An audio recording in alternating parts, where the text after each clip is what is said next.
Anybody live right now? I'm not sure. I know they're planning a live stream. I'm streaming right now for web.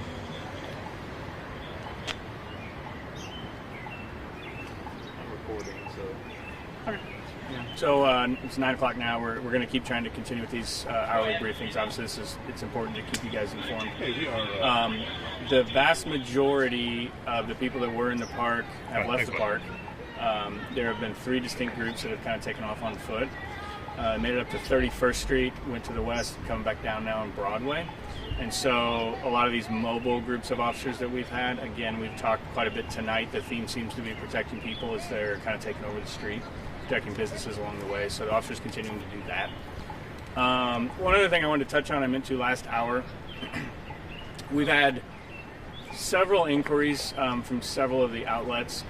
We're getting into now the hundreds, if not thousands, of videos being posted online of an apprehension of one of these days during the protest. And they're saying, what does your department say about that? I think it probably serves our purpose to just make a general statement. When we are apprehending somebody at the scene of this protest or at a subsequent scene that develops kind of down the street, they are creating a disorder.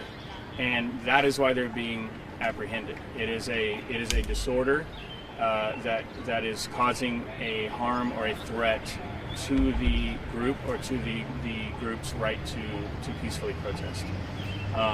It a lot of times is bordering on an unlawful assembly, but there are people sometimes that need to be detained or apprehended. Many times those videos are captured on social media. They're posted on Facebook, on Twitter. I've seen dozens of them. The comment in general is that I will give you is that those people are apprehended based on the actions they choose to take and based on the lack of following the directions that are being given to them. Then subsequently, as usually happens, our officers tend to take rocks, bottles, other flying debris and things like that. That is when you see things, you see things like the pepper spray being deployed for them to safely operate and then get back. Things of that nature. And that's going to kind of continue to be a theme. You guys are going to see that as these gatherings continue. If they remain peaceful, there is no reason to go up and apprehend anybody that is causing a disturbance in the crowd, that is disturbing other peaceful protesters, that is inciting the crowd, that is getting people to throw things at the officers, any of those things. And so, I mean, that's going to continue to be a theme. And our officers are going to continue to remain professional. They're going to follow protocols and policies and procedures, and there's going to be arrests in these situations. And we hope there isn't, but we recognize that is most likely going to be the case. Tonight, there was not an organized protest. So I'll just tell you a little bit about how I'm feeling about tonight. There was not an organized protest tonight in the sense that there was the last 2 nights on Saturday night and on Sunday night. The crowd of people that are here generally seem to be here. This feels to be a little bit more of they are here to cause disorder. There are 3 different groups of people that have taken off walking through the city. They have picked up things along the way. There's a group on Broadway right now that is carrying cones and other pieces of things that could be used as debris. So it's a real tense situation. Our officers are going along there to protect them and protect businesses and to keep them from getting hit by cars and to keep passing motorists safe. These situations are kind of going up and down. They're changing a lot. This is a little different than last night. We're adapting and we're learning from this.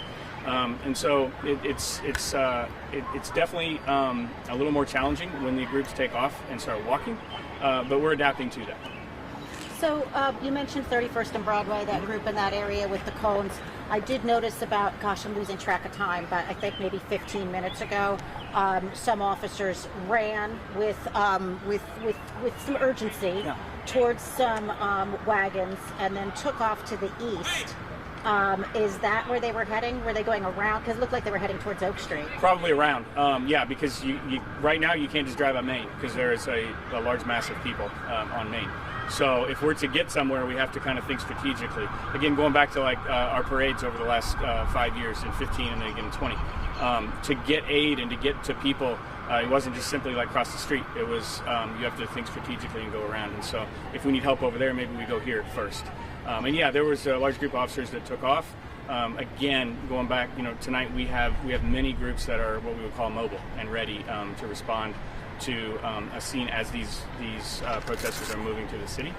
And so that was what that was. There was a group that had, there was an unexpected turn that was taken, I think, and they just responded over there to help them. So 31st and Broadway, I understood that among the 3 marches, the mayor had joined in on one of them. Was he part of that one where the problem was, and have you had to... I don't believe so. I believe he took off in the last group that just left, I don't know, maybe 20, 30 minutes ago on Main Street. Do you know, is his safety at risk at all? Have you advised him to leave the march? We have, there's officers with him. Obviously the officers that are continuing along the route, that's a discussion that we'll have continuously. Obviously he has KCPD personnel assigned to him all the time, and so we have discussions with them. It'll be a deal where his safety is obviously going to be important. He is wanting to get out with the crowd today. He was in the crowd earlier along with the chief, and so that's, that we'll evaluate that as that goes along. I couldn't help but hear over your 2-way radio that it sounds like someone has collapsed. Mm-hmm. That was there, and that's happened several times over the course of the last few days. It's been kind of warm. Today was a warmer day. See things like dehydration, shortness of breath. We have ordered ambulances, and again, that just reiterates. I'll go back to the last hour. We have a level 1 trauma center right here. When someone collapses, we need to be able to get an ambulance to them. And with this number of people, somebody's going to have a health problem, somebody's going to be experiencing some sort of medical issue. We have to ensure that they can get medical care and in a safe way. And what a tragedy that would be if they couldn't get an ambulance to them. And so that's just a prime example right there. And as far as you know, that person collapsed just from some sort of exhaustion, did not hit their head or anything? There's no concussion? I don't know. Yeah, okay. I didn't. Well, sometimes somebody collapsing, they can hit their head on the concrete. Yeah, that's obviously a way more serious. So I don't know if anybody was with them when I just. It was clearly very recent that I heard the call over your radio. Yeah, so understandable that you wouldn't know much. Yeah, but thank you. Yeah, absolutely. As an unlawful assembly. Not yet. No, not this time. Again, it's a balance. We have to decide. What walking in the street is unlawful. I won't sugarcoat that. Walking in the street is unlawful.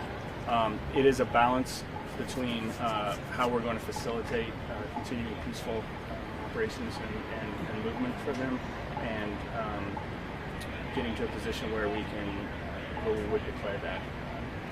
It's not that. So with the people who are picking up the cones and so forth that you said had kind of gone to the next level on that one march, have you taken any actions to respond to that, such as the... No gas has been thrown. My radio's been off for the last couple minutes. Before that, though, there's not been any gas thrown.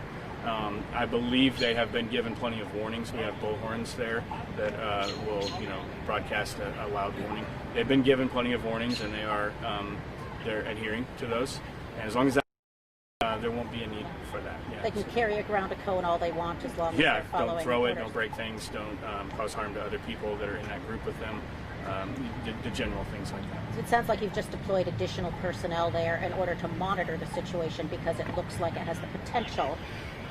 Yeah, more so than the other two. Yeah, there's personnel with all 3 of the groups that are walking. Yeah. Again, I would say if I was just to take an educated guess, the biggest concern we would have is somebody getting hit by a car, somebody driving down Main, and now it's dark outside. And there's people walking in the street, and you just wouldn't expect to see that. And so that would be one of my biggest concerns right now, is one of them getting hit by a car. Any of the 3 groups, those are any arrests? I haven't heard in the last couple minutes. I think there was 1 or 2. I would say we're probably around 10 arrests tonight. I believe there was 1 or 2 up around 31st and Linwood. So people that, again, in the street is an offense. If the group continues on and follows directions and takes guidance, they're going to be fine. I think maybe a couple had gotten out of order with that. Okay, thank you.